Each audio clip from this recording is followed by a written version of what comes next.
The wrapped jewelry box sat on the kitchen counter like a secret begging to be discovered. Kelvin Race, 52, and weathered from decades of construction work, adjusted the silver ribbon with calloused fingers. "Tomorrow's the big day," he muttered, running a hand through graying hair. "Need to shave this beard. Don't want to look like I rolled off the construction site when I walk Grace down that aisle." His wife Marla didn't look up from her coffee, manicured nails tapping against ceramic. The wedding was last Saturday. The words hit like a sledgehammer. The coffee mug slipped from his fingers, shattering against granite. "What did you just say?" Marla slid her phone across the counter. Photos loaded. Grace in white, the garden ceremony, guests he recognized. And there, in the shot that should have been his proudest moment, a tall man in expensive charcoal walking his daughter down the aisle. "She asked Cliff Weston to walk her," Marla said casually. "Said she wanted someone more influential."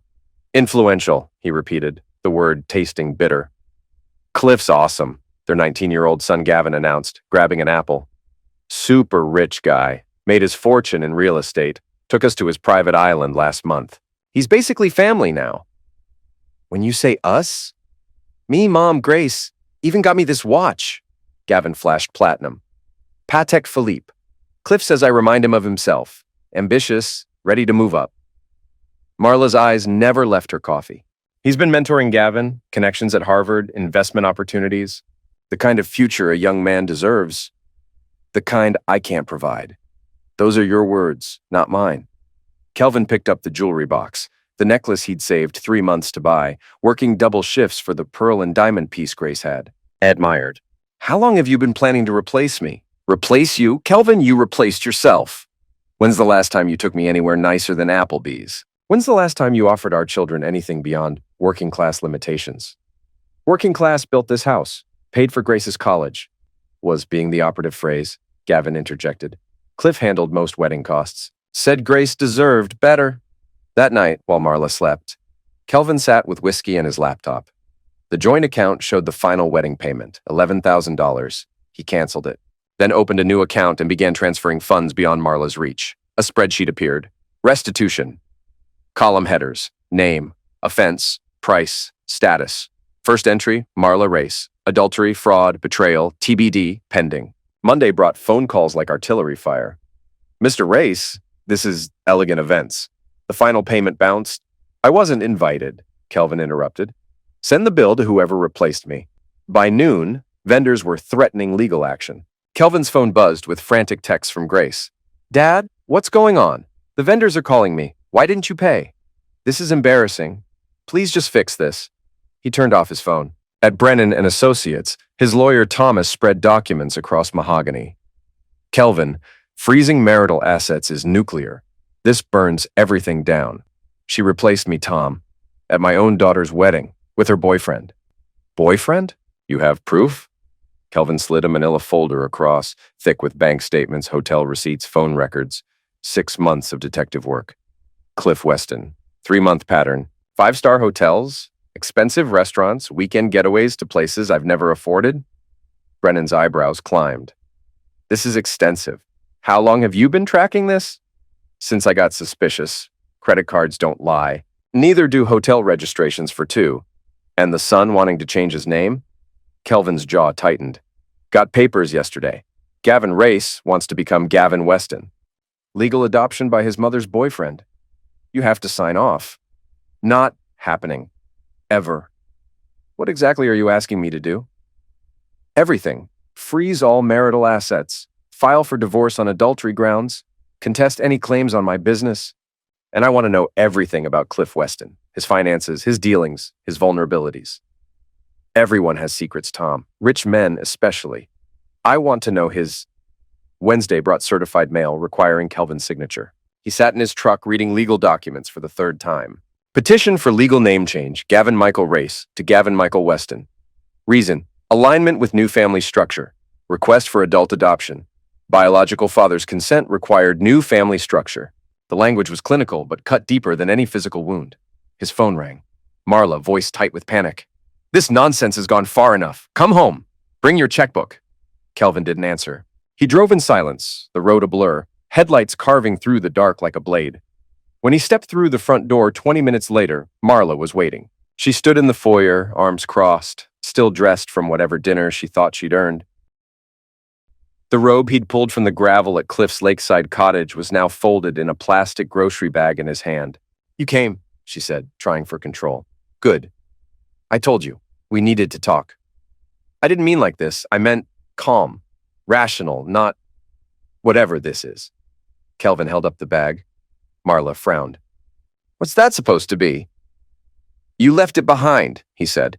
"At the cottage. Thought you'd want it back." Her face went stiff. Color drained. "I was out with Victoria." "No, you were laughing over wine on Cliff's back patio." "Same cottage his company owns under a shell LLC I traced last week." "You lied, Marla. You always lie when you're comfortable." "Kelvin," he dropped the bag on the floor. "When Grace said she wanted someone more influential to walk her down the aisle, I thought it was her idea. But now I know exactly whose fingerprints are on that decision. You don't understand. I understand everything. The hotels, the restaurants, the mentoring, the secrecy. You didn't just cheat on me. You wrote me out. One calculated move at a time." She tried to step closer, but he held up a hand. "Don't. We're past comforting lies and midnight apologies. The question now is how fast you pack." Marla's voice cracked.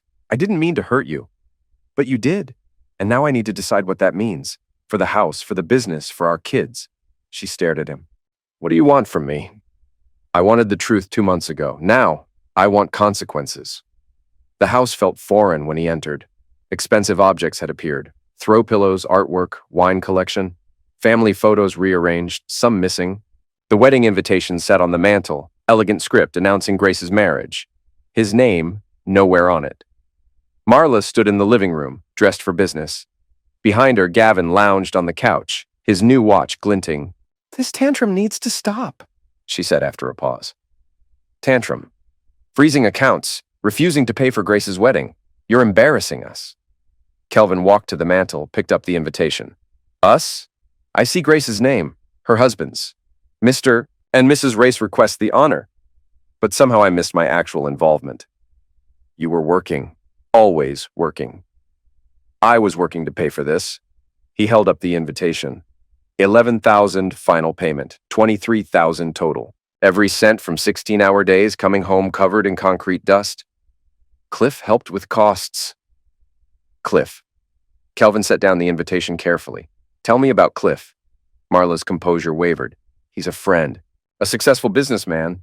A friend who takes you to the seaside resort. A friend who walks my daughter down the aisle. You're being paranoid." Kelvin pulled out his phone, scrolled to a photograph.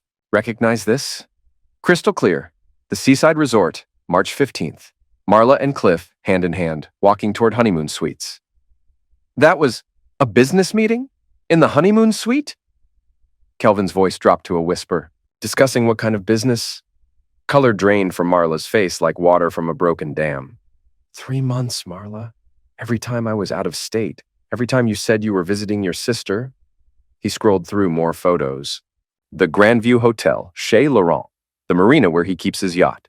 "Kelvin, where's Gavin going this afternoon?" "Meeting with Cliff about the internship. The investment firm wants to interview him." "Of course they do." Kelvin turned toward the door. "Where are you going?" "To introduce myself to my replacement." Weston Enterprises occupied the top 3 floors of Meridian Tower. Kelvin took the elevator to 42, still wearing work clothes. Steel-toed boots, denim jacket with his company logo. The reception area reeked of money and pretension. "I'm here to see Cliff Weston," he told the receptionist, whose smile faltered at his appearance. "Do you have an appointment?" "I'm family. He'll want to see me." 5 minutes later, Heavy Oak opened. Cliff Weston stepped out. Tall, silver-haired, wearing a suit costing more than Kelvin made monthly. Behind him trailed Gavin, looking like he'd won the lottery. "You must be Kelvin." Cliff extended a manicured hand. "I've heard so much." Kelvin didn't take it, just studied the man who'd dismantled his family. "We need to talk, privately." Cliff's smile faltered.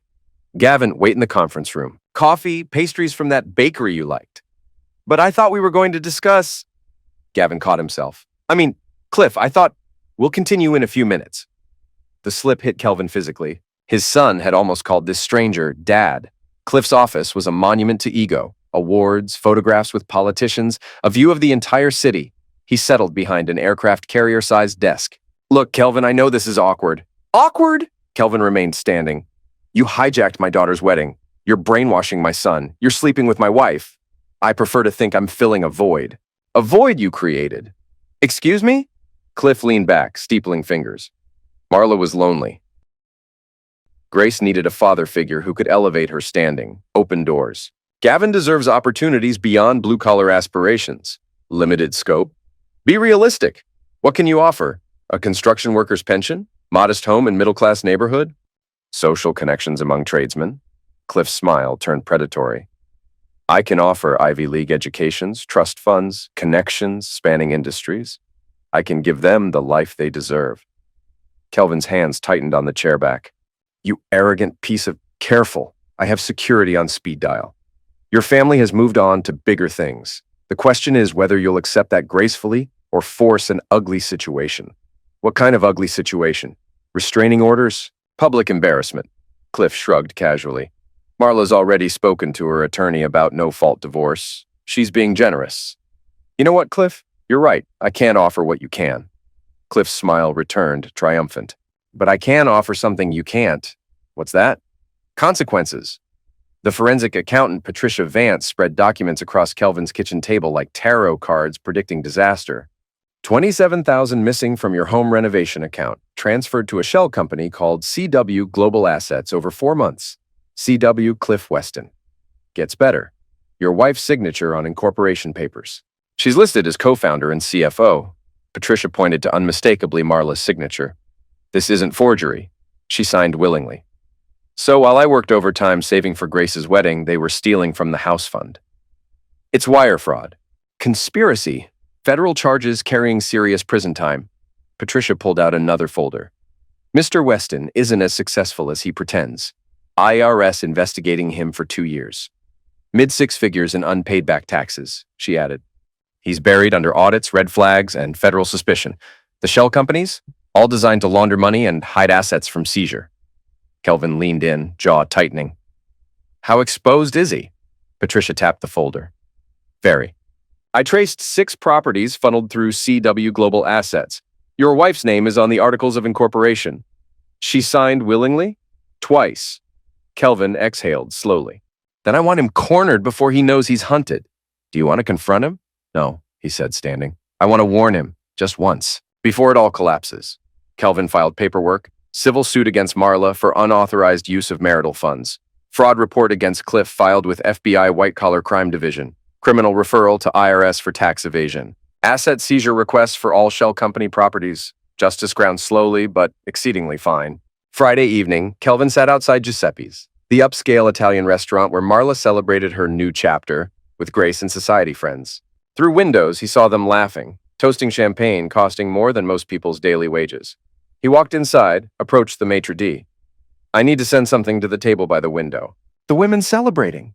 Anniversary? Something like that? The gift box looked innocent. Elegant wrapping, silver ribbon. Inside, USB drive containing audio recordings of Marla and Cliff discussing financial schemes, copied bank documents showing fraudulent transfers, photographs of hotel visits, and a typed note. You replaced me at the wedding. Now I'm replacing your future. The FBI thanks you for your cooperation. K. He watched from the bar as the sommelier delivered the box. Marla opened it with delighted anticipation, her face cycling through confusion, recognition, and terror. She grabbed Grace's arm, whispered frantically. The celebration died like someone cut the power. Kelvin left exact change and walked into the night, feeling lighter than he had in months.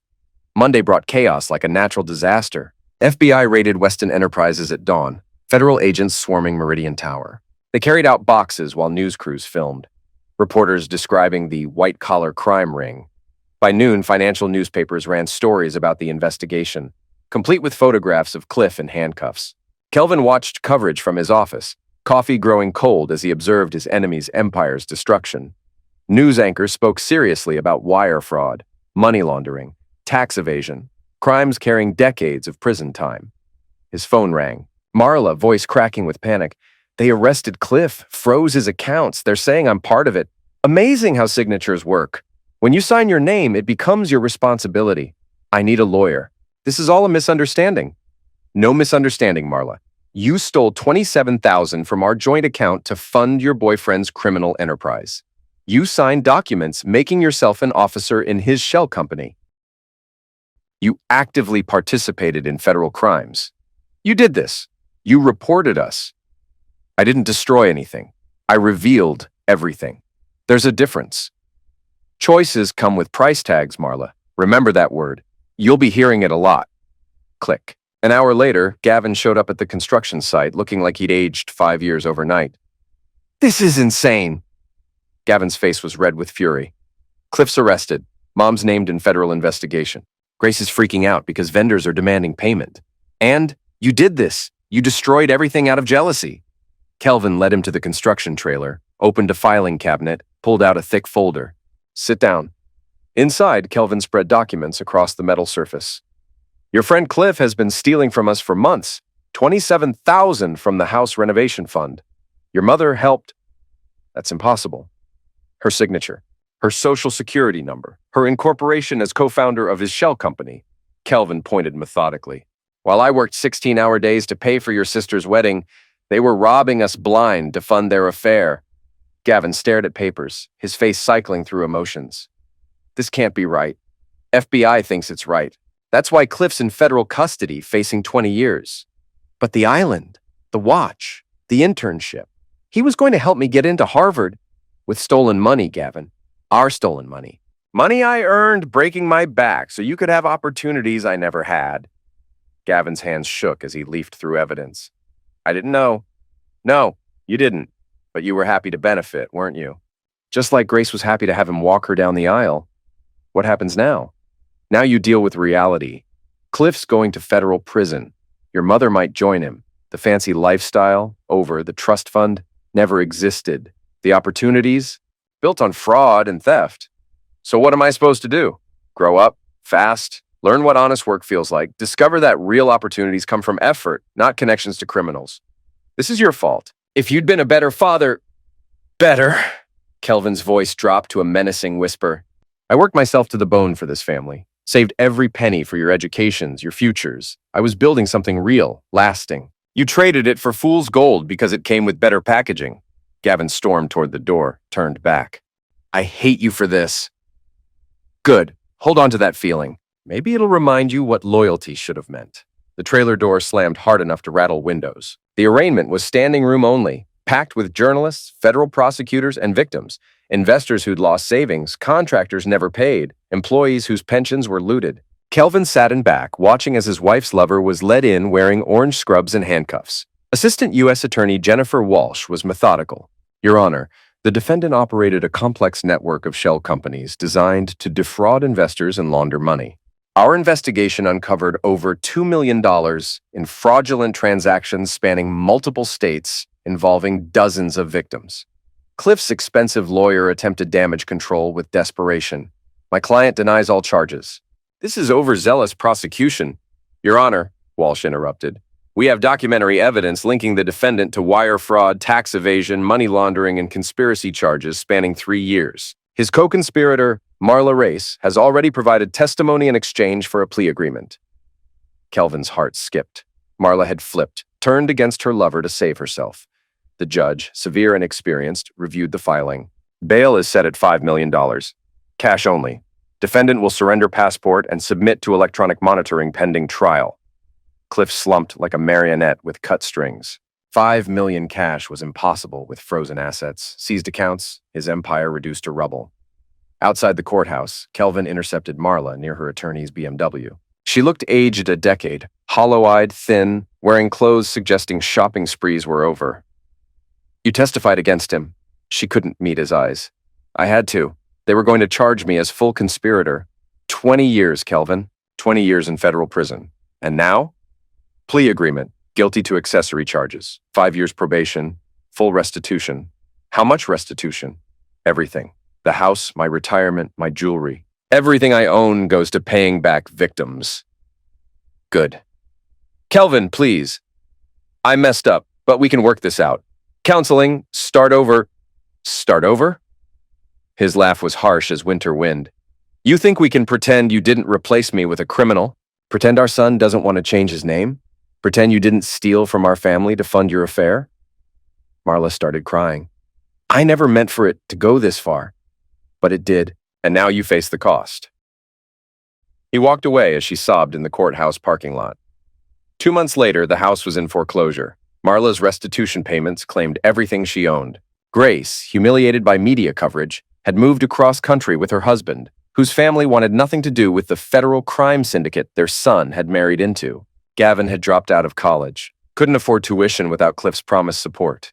He'd taken a warehouse job, learning real work for the first time. The name change petition arrived one final time, delivered by a process server. Gavin stood in the hallway, looking infinitely wearier than his 19 years. Expensive clothes were gone, replaced by honest labor's uniform, jeans, work boots, sweat-stained t-shirt. I need you to sign this. Same petition. Same request to change from race to Weston. Still chasing that dream? It's not a dream anymore. It's survival. Gavin's voice cracked. The race name is poison in this town. Everyone knows about the trial, media coverage, criminal connections. I can't get decent jobs. Can't get into good schools. Even community college looks at me sideways. You want to know something about names, Gavin? What?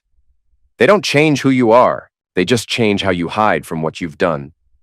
Kelvin took a pen, and for a moment, Gavin's face lit up with desperate hope. Then Kelvin wrote across the petition, "Denied, permanently." Dad, you chose Cliff over me. You chose his money over our family. You chose his lies over my truth. Kelvin handed back the papers. Names can change, son, but consequences, they stick forever. Gavin stared at the rejected petition, hands trembling. So what am I supposed to do? The same way I lived with being replaced, you deal with it.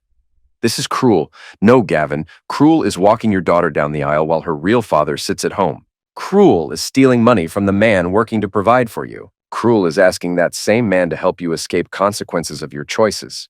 Kelvin walked back into his apartment, leaving his son in the hallway with worthless papers and the weight of his decisions.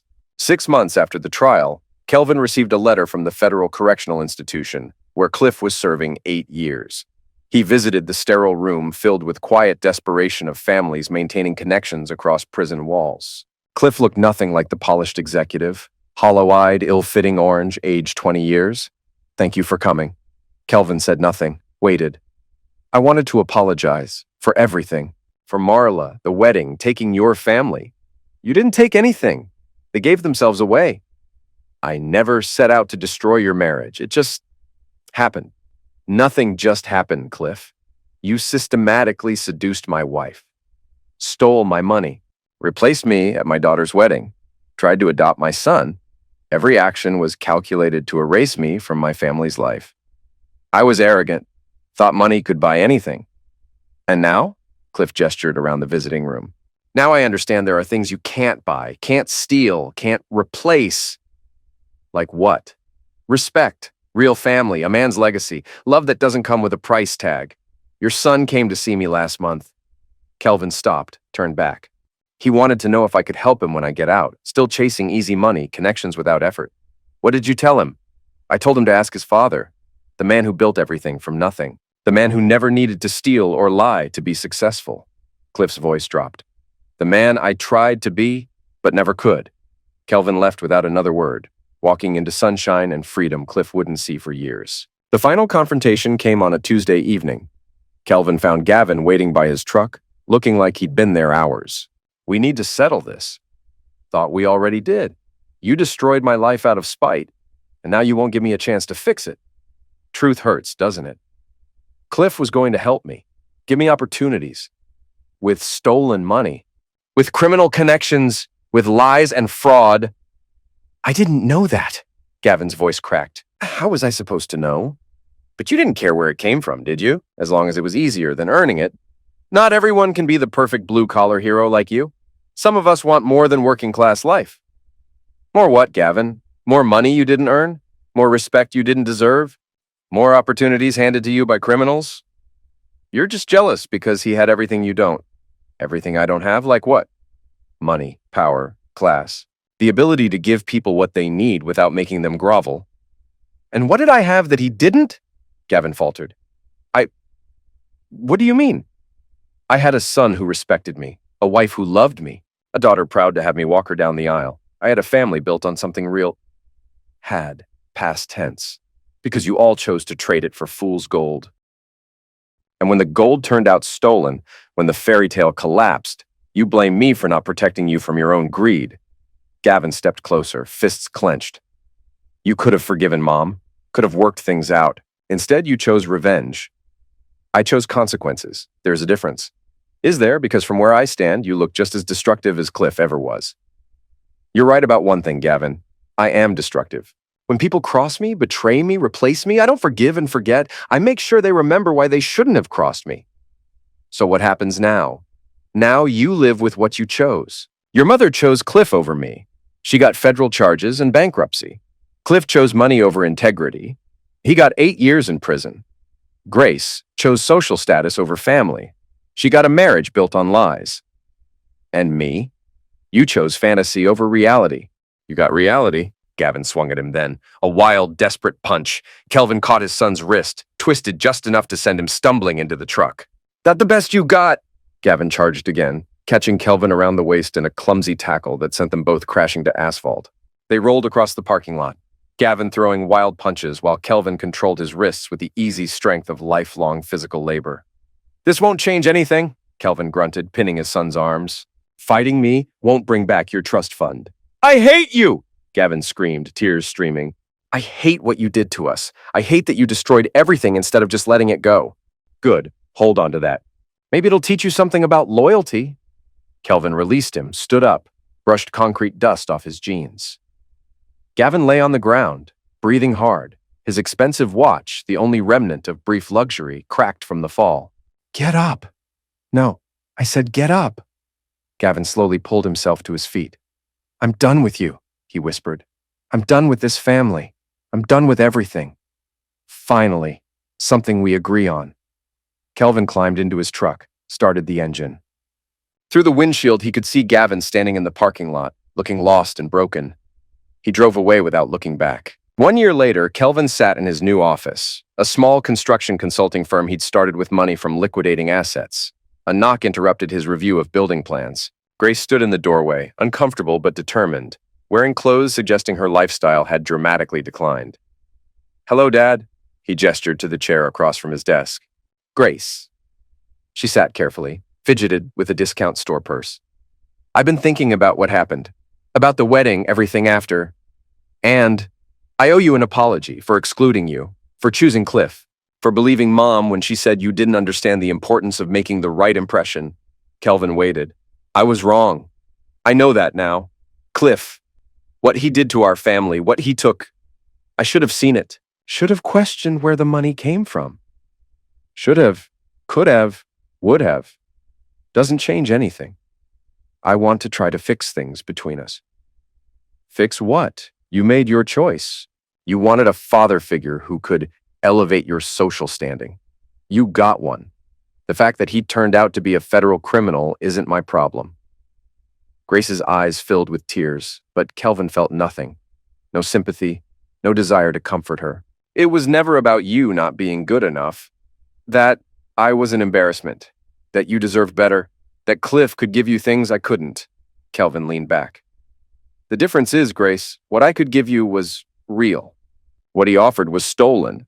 I know that now. Now. After the arrests, trials, media coverage. After your husband's family disowned you. After your social circle discovered you're connected to a federal criminal. Kelvin shook his head. You don't want to reconcile, Grace. You want absolution. You want me to tell you it's okay. That we can go back to being family. Can't you forgive me? I already have. But forgiveness doesn't mean forgetting. And it doesn't mean pretending that what happened didn't reveal who you really are when things get difficult. Grace stood up, composure cracking. So this is it? You're going to punish me forever for one mistake? I'm not punishing you. I'm protecting myself. You've already shown me who you are when the chips are down, when someone offers you something shinier. Why would I give you another chance to do it again? She walked to the door, turned back. For what it's worth, I loved you. I still love you. I know, but love isn't enough when it comes with conditions, when it's only convenient, when it can be traded away for something that looks better. Grace left without another word, and Kelvin returned to his building plans. On his desk sat a framed photo, the only family picture he'd kept, taken last Christmas when everyone was still pretending to be happy. He picked up the frame, studied their faces, then opened his desk drawer and placed it inside, face down. Some wounds never heal. Some betrayals cut too deep for forgiveness to bridge the gap. And sometimes the only way to save yourself is to let the people who hurt you live with the consequences of their choices. The jewelry box still sat on his kitchen counter at home, unopened and forgotten, a symbol of love that had arrived too late, a reminder that some moments, once lost, can never be recovered. But consequences, as he'd taught them all, have a way of lasting forever.